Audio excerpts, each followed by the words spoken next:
कुंज बिहारी पद कमल, बिनबो दो कर जोड़। चेरो चरणन राखियो, मानहु मोर निहोर। बाह बिहारी की गहों, बसों बिहारी धाम। दरस बिहारी के करों, रटों बिहारी नाम। बोलिए बांके बिहारी लाल की जय।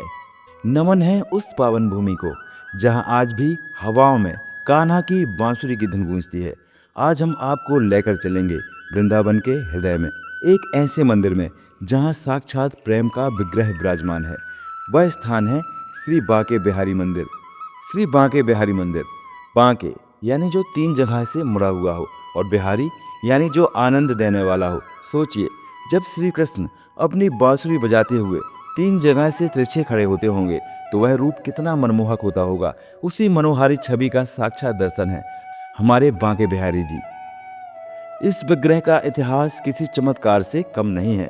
इसकी कहानी जुड़ी है श्री कृष्ण के परम भक्त और महान संगीतज्ञ स्वामी हरिदास जी से। कहा जाता है स्वामी हरिदास जी निधि वन की शांत कुंजों में बैठकर वर्षों तक अपने इष्ट राधा कृष्ण की भक्ति और अपने अद्भुत संगीत से उनकी आराधना करते रहे।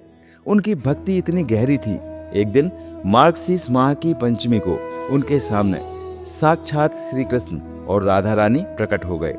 उस दिव्य तेज को देखकर स्वामी जी के शिष्य भाव विभोर हो गए। तब स्वामी जी हरिदास जी ने करबद्ध प्रार्थना की, हे प्रभु, मैं तो एक संत हूँ। मैं आपकी और राधा रानी की सेवा तो कर सकता हूँ, लेकिन राधा रानी के वस्त्रों और आभूषणों की व्यवस्था नहीं कर सकता। भक्त की इस सरल बात पर लीलाधर श्री कृष्ण मुस्कुराए और देखते ही देखते वह दोनों अद्भुत रूप एक आकार होकर एक ही श्यामल विग्रह में समाहित हो गए। इस विग्रह में राधा और कृष्ण का मिला जुला रूप समाया हुआ है। यही विग्रह पहले निधिवन में पूजित था और बाद में मंदिर बनने पर यहाँ स्थापित हुआ, जिसे आज दुनिया बांके बिहारी जी के नाम से जानती है। बांके बिहारी मंदिर की एक बात जो हर किसी को हैरान करती है वो है बार बार पर्दा डालना। क्या आपने कभी सोचा है ऐसा क्यों होता है? मान्यता है कि बिहारी जी की यह मूर्ति इतनी जीवंत और आकर्षक है कि जो भी भक्त प्रेम से उन्हें लगातार निहारता है तो यह विग्रह स्वयं उस भक्त के प्रेम में बंधकर उसके साथ चला जाता है। एक बार ऐसा हुआ भी जब एक परम भक्त की भक्ति से वशीभूत होकर बिहारी जी मंदिर छोड़कर उसके गांव चले गए थे। तब गोस्वामी जनों को बहुत मुश्किल से उन्हें वापस लाना पड़ा। बस तभी से यह नियम बन गया कि किसी भी भक्त पर बिहारी जी की छवि का इतना गहरा प्रभाव न पड़े, इसलिए हर कुछ पल में पर्दा डालकर झलक दर्शन कराया जाता है, ताकि कोई भी भक्त लगातार उन्हें निहार न सके और उन्हें कहीं बांध न सके। बांके बिहारी मंदिर में कई ऐसी अनोखी परंपराएं हैं जो इसे अन्य मंदिरों से अलग बनाती है। मंगला आरती नहीं, यहाँ सुबह मंगला आरती नहीं होती। माना जाता है कि कृष्ण रात भर रास लीला के बाद विश्राम करते हैं, इसलिए उनकी नींद में बाधा नहीं डालनी चाहिए। सबसे अलग श्रृंगार और भोग बाल गोपाल के रूप में किए जाते हैं। गवाही देने वाले बिहारी जी। एक और प्रसिद्ध कथा है कि एक बार अपने भक्त की झूठी गवाही से रक्षा करने के लिए स्वयं बिहारी जी ने बूढ़े आदमी का रूप लेकर अलीगढ़ जाकर अदालत में गवाही दी थी।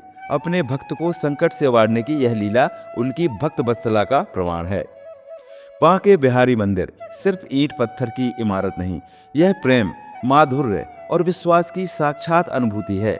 जब आप यहाँ की गलियों में राधे राधे सुनते हैं तो ऐसा लगता है मानो समय ठहर गया हो।